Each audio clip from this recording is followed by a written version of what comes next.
Merci de nous rejoindre. Il est 13 h. Voici les titres du journal.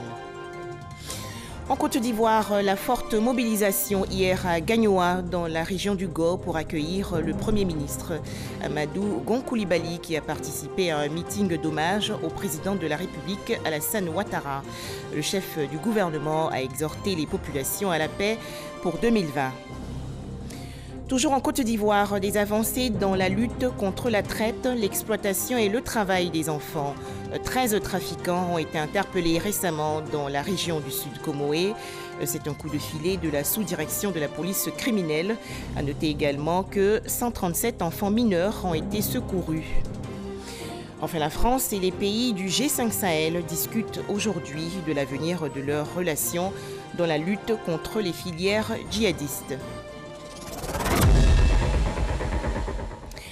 Madame, Monsieur, bonjour et bienvenue. Pour commencer, la visite de travail de 48 heures dans la région du Go du Premier ministre de Côte d'Ivoire, Amadou Gon Coulibaly, qui a pris part hier au meeting géant d'hommage au président de la République, Alassane Ouattara, a exhorté les populations du centre-ouest, notamment la jeunesse, à être des ambassadeurs de paix. Pour en parler, Alexis Ouedraogo. Le Go reçoit le chef du gouvernement. Ce dimanche à Gagnoa, les populations ont dit merci pour les actions de développement engagées dans la région. Pour le représentant des populations, chef Joseph Gadji, l'heure est à la reconnaissance, surtout pour les efforts consentis en matière de cohésion sociale. Nous sommes réunis ce jour pour vous dire merci pour toutes les actions de développement qui ont été posées dans la région du Go. La réhabilitation de la voie Ndoussi-Gagnoa, l'adduction en eau potable depuis Zambakro jusqu'à Gagnoa, la subvention en investissement d'un montant de 6 milliards de francs CFA de 2013 à 2019, le bitumage des communes de Ouragayo et de Gagnoa. Les chefs traditionnels et les populations du Go vous prient de transmettre au chef de l'État, son Excellence Alassane Ouattara, leur infinie gratitude pour avoir amnistié 800 enfants de la Côte d'Ivoire. C'est un geste qui n'a pas de prix et le Tout-Puissant le lui rendra au centuple. Présent pour cette rencontre, le secrétaire général de la présidence a expliqué l'exercice autour du programme de développement déployé pour la région. Pendant plusieurs années, ici à Gagnoa, trouver de l'eau était un problème. Plus de 60% de la ville avait une difficulté d'accès à l'eau potable. Ce n'est qu'à la faveur de l'arrivée de son Excellence, Monsieur le Président de la République, que nous avons cherché des financements. À travers le C2D, les 60 milliards ont été mobilisés. Et depuis 2015, les travaux ont démarré. Lui-même les a lancés pour alimenter toute la région du Go en eau. Ces 60 milliards sur 125 km amèneront de l'eau depuis Zambakro. 9 châteaux d'eau seront construits. 102 villages seront alimentés. Et plus jamais, tous ceux qui sont ici jusqu'à la fin de leur vie ne verront Gagnoa manquer d'eau. Patrick Hachi, présentant la vision du RHDP, a rappelé la nécessité de préserver les acquis, la jeunesse, la paix et l'unité. Invité au pupitre des allocutions, le Premier ministre a indiqué tout l'intérêt de la région pour le pays. Il a annoncé de grands projets de développement dans les secteurs de la santé, de l'éducation, des routes, de l'électrification et de l'adduction en eau potable. Les investissements massifs engagés se poursuivront ici, dans la région du Go, ainsi que dans toutes les régions de notre cher pays, la Côte d'Ivoire. L'objectif étant de faire des régions de notre pays des pôles intégrés de développement économique et social. Ainsi, dans le domaine de l'électricité, ce sont 6 localités qui seront électrifiées dans le cadre du PS-Gouv sur la période 2019-2020. Dans le secteur donc des routes, mais j'ai le plaisir de vous annoncer que les travaux de renforcement des axes Gagnoa-Saint-Fra, long de 60 km, et ceci pour un montant de 60 milliards de francs CFA, et Gagnoa-Issia, long de 94 km, pour un montant de 42 milliards de francs CFA, seront eux également exécutés. Amadou Gon Coulibaly lance un appel à la paix. Si les hommes politiques tiennent des propos de paix et de cohésion entre les Ivoiriennes et les Ivoiriens que je vois ici réunis à Gagnoa, quand je vois les entretiens que j'ai eus hier avec les chefs traditionnels, je sais, la Côte d'Ivoire, elle est réconciliée. La visite du chef du gouvernement dans le Gor referme ses portes ce dimanche. Ils ont compris et ils adhèrent au message de paix lancé par le Premier ministre Amadou Gon Coulibaly lors de ce meeting géant. Écoutons maintenant quelques participants. C'est ma région, je ne pouvais pas venir. Je ne pouvais pas venir. Ce n'est pas possible que je ne vienne pas pour apporter ma petite pierre à la réussite de la fête. Gagnoa a rendu un très bon message au président de la République. Nous, on est les champions de la mobilisation.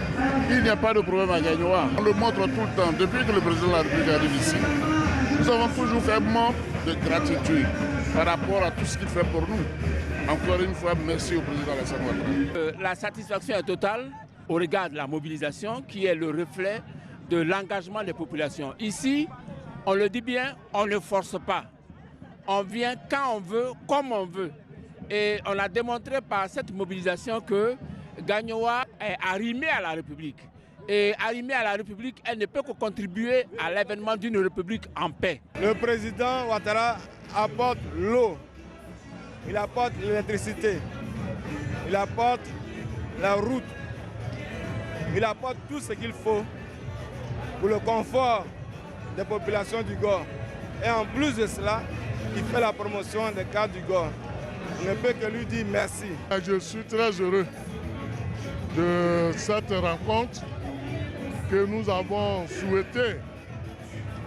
Ce sont nos parents de Gagnoa qui veulent reconnaître les actes que le président de la République a posés en faveur de Gagnoa. Nous avons eu, même jusqu'à Ouragayo, 5 km de bitume.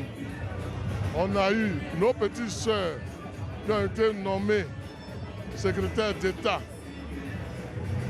Les personnes qui travaillent au quotidien à le président de la République. C'est une joie pour nous. Nous avons le devoir de reconnaissance. Autre activité marquant cette visite de travail dans la région du Gor, les échanges hier entre le Premier ministre Amadou Gon Coulibaly et les populations jeunes. On fait le point avec Herman Guivet. Résidence du préfet de Gagnoa. Amadou Gon Coulibaly rencontre la jeunesse de la région. Kimou Olivier, délégué régional des jeunes de la région du Gor, se réjouit de cette visite de travail du Premier ministre, visite qui leur offre l'occasion de se tête-à-tête avec le chef du gouvernement. Des jeunes de la région du Gor invités à cultiver des valeurs de paix. Il y a une chose que vous devez vous dire, tous ceux qui vont vous tenir un discours qui va être dans une nature à faire en sorte que la paix en Côte d'Ivoire soit mise à mal, ceux-là, dès qu'un dit un mot, dites-lui, frère, papa, tonton, grand frère, j'ai compris, mais pour toi, là, il faut te lever, il faut partir. On n'est plus dedans. Celui qui vient vous parler, et puis vous voyez dans ce qu'il vous dit, ce qui va arriver au bout, c'est encore donc de l'instabilité en Côte d'Ivoire. Il faut lui dire la même chose. Des jeunes de la région du Gor, invités à croire en l'avenir et aux perspectives alléchantes, engagés par le gouvernement pour résoudre la question de leur employabilité.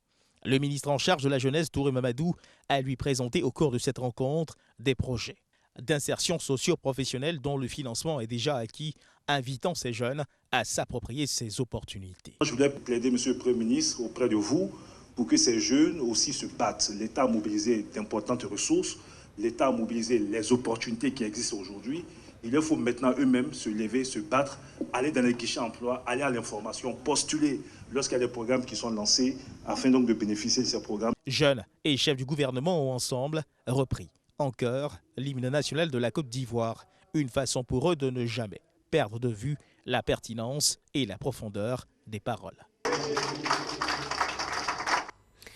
Cap à présent sur le centre-est du pays, plus précisément Ara, dans la région du Moronou. Cette localité a accueilli récemment l'opération Grand Ménage, initiée par le ministère de l'Assainissement, de la Salubrité. L'opération Grand Ménage, qui est à sa 35e édition, vise à assainir et embellir les villes et communes du pays. Eugène Atoubé.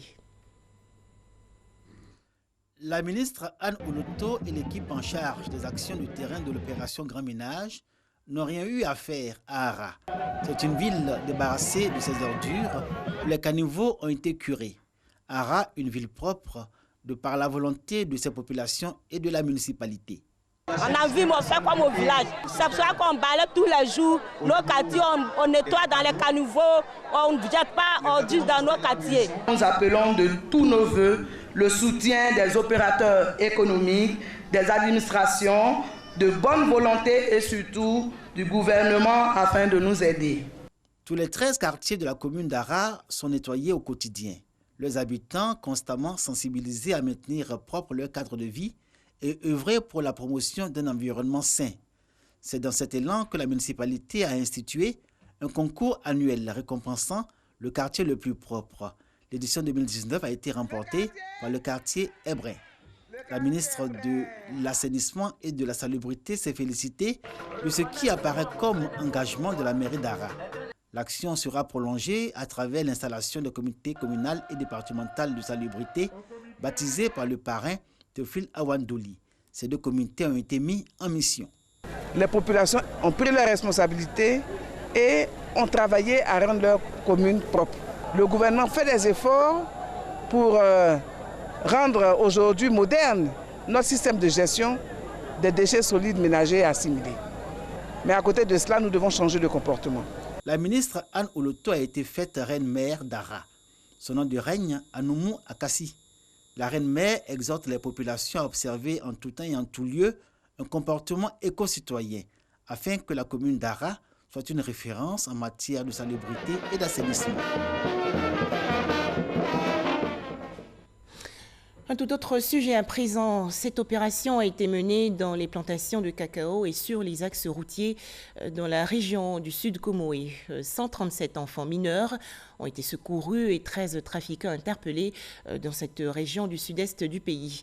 Il s'agit de l'opération BIA 3, conduite les 9 et 10 janvier dernier par des éléments de la sous-direction de la police criminelle chargée de la lutte contre le trafic d'enfants et de la délinquance juvénile. Les explications dans ce reportage de Mamadou Kouassi. 137 enfants en situation de travail dans des plantations de cacao, de café et de VR, également dans des secteurs d'activité jugés dangereuses, viennent d'en être retirés. 15 enfants en provenance du Bénin et 10 filles venant du Nigeria, tous victimes de la traite des personnes, ont été interceptés sur l'axe Aboissou-Noé dans des cas de transport. C'est un coup de filet de la sous-direction de la police criminelle chargée de la lutte contre le trafic des enfants et de la délinquance juvénile, appuyée des éléments de la préfecture de police d'Aboissou et de l'unité de lutte contre la criminalité transfrontalière. Après 2 jours d'action de terrain menée dans le cadre de l'opération BIA 3, victimes et auteurs présumés de la traite de personnes sont transférés à Abidjan pour la poursuite des enquêtes. Ils sont accompagnés par un certain nombre de trafiquants, des passeurs, mais leur destination c'est Abidjan. Donc au niveau d'Abidjan, il y a d'autres qui les attendent pour les prendre et les mettre dans la situation de travail. Donc si la procédure s'arrête au niveau de la Boisseau, ça veut dire que ça sera une enquête inachevée. Il faut aller jusqu'au bout pour prendre ceux qui sont censés les prendre au niveau d'Abidjan. Après les écoutes faites par les assistants sociaux, les victimes du travail des enfants sont remis à leurs parents avec injonction ferme de les scolariser. On les a trouvés dans cette position aujourd'hui, j'insiste. Si on revient dans quelques semaines, on est tous dans la même position, c'est les parents qu'on va reprendre. J'ai dit hier, on a déposé 10. Pour vous, quand je regarde, on peut gérer. Vous pouvez retourner et puis penser à changer la vie de ces enfants. Elle doit apprendre un travail, un métier pour connaître. Elle ne peut pas rester comme ça. Tu as compris? On ne peut pas vendre de l'eau toute sa vie sur la tête. Plusieurs dispositions sont prises par la direction de la protection de l'enfant en vue d'assurer une prise en charge efficiente des enfants. Ces enfants sont retirés systématiquement de ces espaces où ils étaient en train de travailler, soit en tant que mécanicien, soit en tant que ferronnier ou même chaudronnier. Ces enfants seront immédiatement scolarisés. Et comme c'est une opération d'envergure, Le gouvernement met à disposition tous les services, tous les ministères, pour que ceux-ci puissent prendre le relais chacun à son niveau. Les écoutes ont permis de déterminer des âges. Certains pourront être mis en apprentissage dans les centres de formation, tandis que d'autres pourront reprendre l'école formelle. Nous lançons un appel à tous nos parents, à tous, que la place des enfants, ce n'est pas dans les plantations, mais plutôt à l'école. L'avenir d'une nation appartient aux jeunes. Mais qu'est-ce qu'un jeune peut faire s'il n'a aucune éducation, s'il n'a aucune formation? L'opération BIA 3, qui arrive après celle de 2009 et de 2011, est une initiative du Comité national de surveillance des actions de lutte contre la traite, l'exploitation et le travail des enfants. Une action du cabinet de la première dame de Côte d'Ivoire pour intensifier cette lutte. Après le Sud Komoué, les autres régions de Côte d'Ivoire seront investies afin de retirer les enfants des plantations et des autres activités jugées dangereuses. Beaucoup d'avancées dans le développement du secteur de la cacaoculture dans la région de l'Agné-Bitsiassa, dans le sud du pays. Ces bons résultats ont été obtenus grâce aux techniques de l'agroforesterie et aux biopesticides. Il s'agit du projet de gestion des pesticides obsolètes en Côte d'Ivoire, le projet PSI. Découvrons-le avec Amadou Ouattara. Depuis une dizaine d'années, Ambroise Nko est planteur à Zaguié dans la région de l'Agné-Bitsiassa. Cet ancien fonctionnaire de l'ex-compagnie Air Afrique a également travaillé en tant que gestionnaire de banque et agent à la Marine nationale. Aujourd'hui, grâce à sa plantation, il est nominé au ICA International Cacao Award des Olympiades du cacao. Cela parmi 50 participants sélectionnés pour l'édition 2019. Pour y parvenir, Nko a intégré dans son plan d'action culturel l'agroforesterie. Nous faisons une agroforesterie intelligente. Nous mettons l'accent sur les agrumes comestibles, mais également des essences comestibles telles que le ricino-dendron et de l'outil qu'on appelle acbi, le belchmieda manier qui est le blé. Nous faisons également du biocompostage, nous faisons du lombricompostage. Disons que nous essayons d'explorer toutes les voies de manière biologique pour que nous puissions avoir un cacao pesticide zéro. Pourtant, le chemin n'a pas été aisé pour ce planteur qui a dû affronter de nombreux obstacles au développement de son verger. Au nombre des difficultés connues, la pourriture brune du cacaoyer. Une maladie qui occasionne des pertes de production allant de 60 à 80%. Les travaux de recherche de Siloué, docteur en agrophysiologie et phytopathologie, ont énormément aidé le planteur Nko. Sa production a augmenté d'environ 3 fois grâce à l'application de 2 fongicides bio. Les produits que nous utilisons dans notre unité sont des produits qui sont tirés à base des plantes alimentaires. Ce sont des plantes que les Ivoiriens consomment au quotidien. Donc il n'y a pas d'effet nocif sur la santé.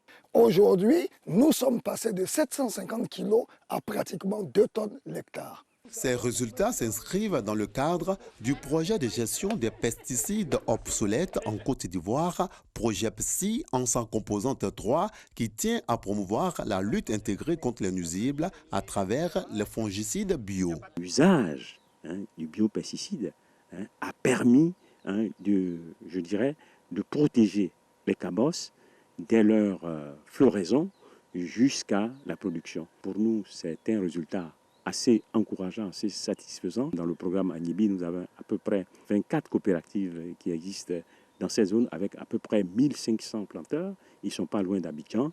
Donc on peut, avec l'utilisation de ces biopesticides, passer déjà à cette échelle pour réduire l'utilisation des pesticides de synthèse. Débuté en 2015, le projet PSI est cofinancé par l'État de Côte d'Ivoire à hauteur de 2 milliards de francs CFA et par la Banque mondiale avec un appui estimé à 1 milliard de francs CFA. C'est pour s'imprégner du niveau d'avancement de la dernière phase du projet qui s'achèvera en juin 2020 qu'une délégation de la Banque mondiale s'est rendue au champ-école d'Azaguié. À la suite des visites et des échanges, on retient que dans l'ensemble, la délégation assure être satisfaite par les résultats du projet PSI. Toujours en Côte d'Ivoire, fini les fêtes de fin d'année. Les clients se font alors rares dans les marchés et autres commerces. Chez les éleveurs et vendeurs de volailles, certains profitent de repos bien mérités en fermant boutique de façon provisoire. D'autres, en revanche, continuent leur activité. Jean-Luc Bambo les a rencontrés. Dans cette petite ferme située dans la banlieue abidjanaise, c'est l'heure du bilan après les fêtes de fin d'année. Omar, le propriétaire des lieux, redynamise ses troupes pour les échéances futures, malgré des résultats probants. Parce que même après les fêtes, les gens continuent toujours de consommer le poulet.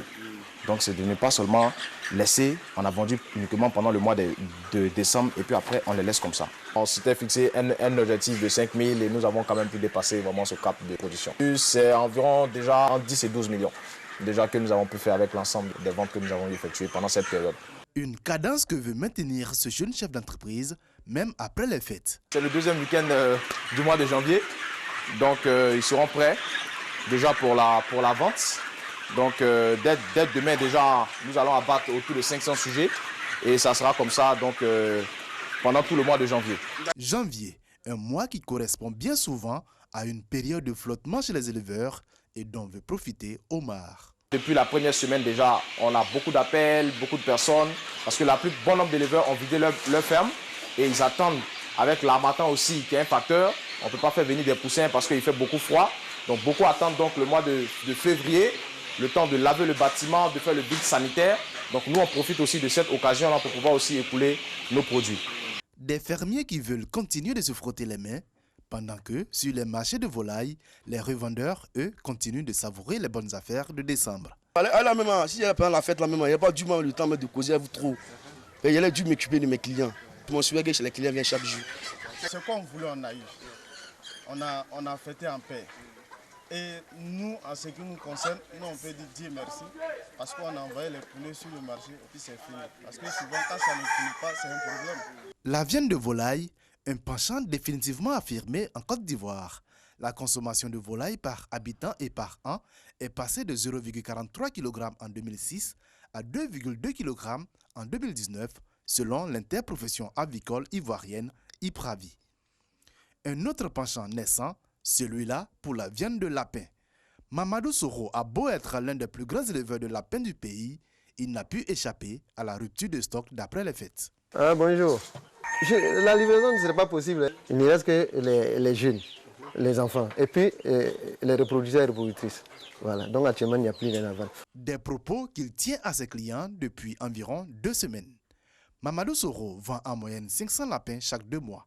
Une quantité largement insuffisante au regard de l'engouement que suscite cette viande. Les supermarchés demandent plus que notre production. Et puis maintenant, on est arrivé aussi chez les particuliers, les restaurants. Voilà. L'élevage même du lapin, il n'y a pas de période, voilà, il n'y a pas de période. Ça sort tout le temps. Président de la Société coopérative des producteurs de lapins d'Anyama, Mamadou Soro exhorte les Ivoiriens à l'élevage de cet animal afin de combler cette forte demande et favoriser un marché local qui irait au-delà des périodes de fête. Dianra, dans la région du Béret, environ 500 femmes rurales ont bénéficié de séances d'alphabétisation dans le cadre du projet Alphabétisation et Autonomisation, projet développé dans tout le centre-nord du pays par l'organisation non gouvernementale Femmes en Action pour ton épanouissement. Ce programme est financé par la Commission nationale ivoirienne pour l'UNESCO. Les explications de Soro Corona de RTI Bouaké. 500 femmes rurales de la commune de Dianra savent désormais lire, écrire et calculer. Pendant 9 mois, ces femmes âgées de 30 à 70 ans se sont familiarisées avec les lettres et les chiffres. Par exemple, le temps d'Anaka arrive ou par exemple le temps de riz par exemple arrive, que tu veux aller vendre quelque chose à quelqu'un, que la personne veut couper sur toi, tu calcules toi-même et puis tu lui dis non, c'est pas ça, mais je voyais pour moi. C'est un projet de l'ONG Femmes en Action pour ton épanouissement, FAPEPSI. Le projet Alphabétisation et Autonomisation des 500 femmes rurales est financé par l'UNESCO. Pour la présidente de l'ONG Femmes en Action pour ton épanouissement, l'analphabétisme est un obstacle à l'autonomisation de la femme. Si une de ces femmes-là qui a son enfant qui est malade, par exemple, que le médecin lui donne des médicaments à donner à l'enfant, il n'y a vraiment pas de risque qu'elle puisse se tromper sur la posologie des médicaments ou alors inverser les médicaments. Ça, c'est déjà un atout remarquable. Les différents intervenants ont salué ce projet qui va contribuer au développement de la commune de Dianra. Le représentant de la Commission nationale ivoirienne pour l'UNESCO a exhorté les populations de Dianra à scolariser la petite fille afin d'éviter ces projets d'alphabétisation. Dans le cadre de l'objectif de développement durable 4, l'autonomisation de la femme, ou du moins l'alphabétisation constitue un élément essentiel. L'UNESCO s'engage donc à réaliser cet objectif en appuyant les femmes et en les amenant à être autonomes. L'ONG Femmes en Action pour ton épanouissement intervient dans les domaines de la promotion des cultures vivrières pour la sécurité alimentaire et la promotion de la formation et l'alphabétisation de la femme. Des vivres et non-vivres offerts il y a quelques jours aux accouchés hospitalisés à la maternité Marie-Thérèse Houphouët-Boigny d'Adjamé. C'est un don de la Royal Team, association de personnes nées au mois de janvier. Le point avec Pacôme Didi et Franck Quadio.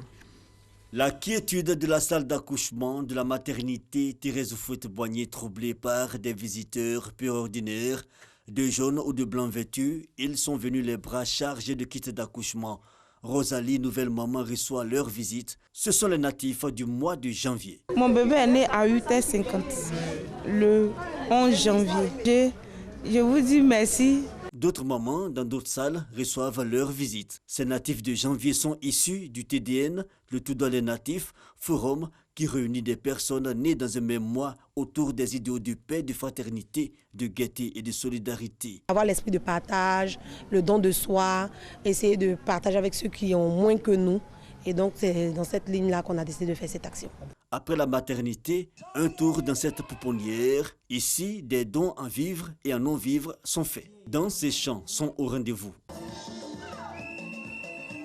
Occuper sainement la jeunesse, au-delà des obédiences politiques et des appartenances ethniques et régionales, et autour des vecteurs de rapprochement tels le sport et la culture, des objectifs que s'assigne le tournoi des natifs. Le Team Janvier est né d'un grand groupe, qui est le tournoi des natifs, qui regroupe tous les natifs de chaque mois, c'est-à-dire les natifs de janvier, de février, de mars, d'avril, etc. jusqu'en décembre. La création du TDN est motivée déjà par l'occupation saine de la jeunesse de Côte d'Ivoire et d'ailleurs. Nous avons eu cette idée-là par rapport aux joutes électorales qui arrivent, de sorte à ce qu'elles ne soient pas plus préoccupées par les joutes électorales que par des forums qui pourront leur apporter, disons, la gaieté, et des forums dans lesquels cette jeunesse effectivement pourra interchanger et se créer des opportunités professionnelles.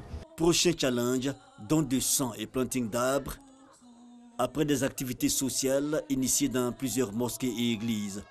Des initiatives soutenues par Assa Alvor, président de la mutuelle des agents de la RTI Musarti. La Royal Team de janvier revendique quelques 1500 membres, tous portés par la cohésion et le vivre ensemble. Des images à présent.